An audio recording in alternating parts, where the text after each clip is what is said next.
On the evening of 11 September, as the credits rolled on wartime drama Darkest Hour, the audience in Toronto's Roy Thomson Hall rose to their feet to applaud Gary Oldman and the film's cast and crew. The Toronto International Film Festival prides itself on picking out potential awards winners. And in the days following the screening, it was Oldman's astonishing Churchill that dominated conversation after conversation, with many declaring him the clear frontrunner for the Best Actor Oscar. A couple of months later, Gary Oldman, sitting in a London hotel, remains the odds-on favorite, but is understandably reluctant to talk his Academy Award chances, instead offering, "I feel very lucky, very privileged to have been offered it, and to have actually played it. So I think I've got out of it what I wanted to get out of it. Anything else beyond that is a cherry on the cake." When pressed, he does concede, "If I had an Oscar, that said on it Gary Oldman, Best Actor for Darkest Hour, if I was going to get an Oscar, I can't think of a better part to get it for. Let's put it that way. It's easy to see why it's thought that Gary Oldman's Winston Churchill will resonate with awards voters. He's long overdue proper Oscar recognition. He's only ever received one nomination, for the 2011 spy drama Tinker, Tailor, Soldier, Spy. His Churchill is the kind of full-throated performance that audiences and critics loved.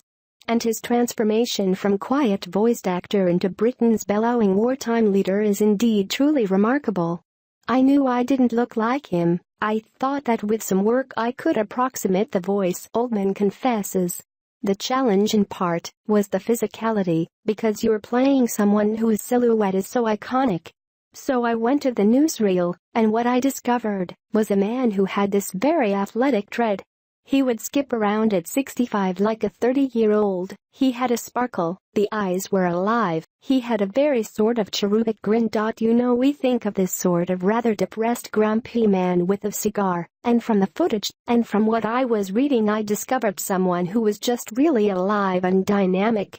And that's what I hope to really bring to it, and give him a bit of a twinkle in the eye."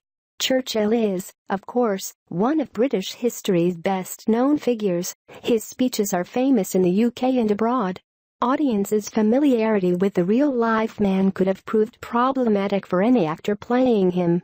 "I think you get to a point where it has to become creation rather than impersonation. You try and get the spirit of the essence of the man," says Oldman.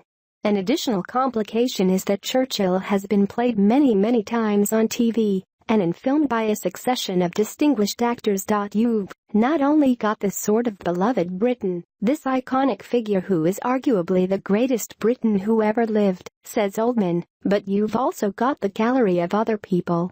So you've got this image of Churchill, but is that contaminated, or in any way, influenced by Albert Finney as Churchill or Robert Hardy as Churchill?"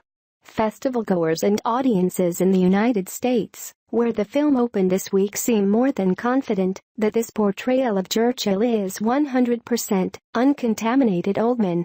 And critics expect his performance in the film to be prominent players at awards ceremonies over the next few months.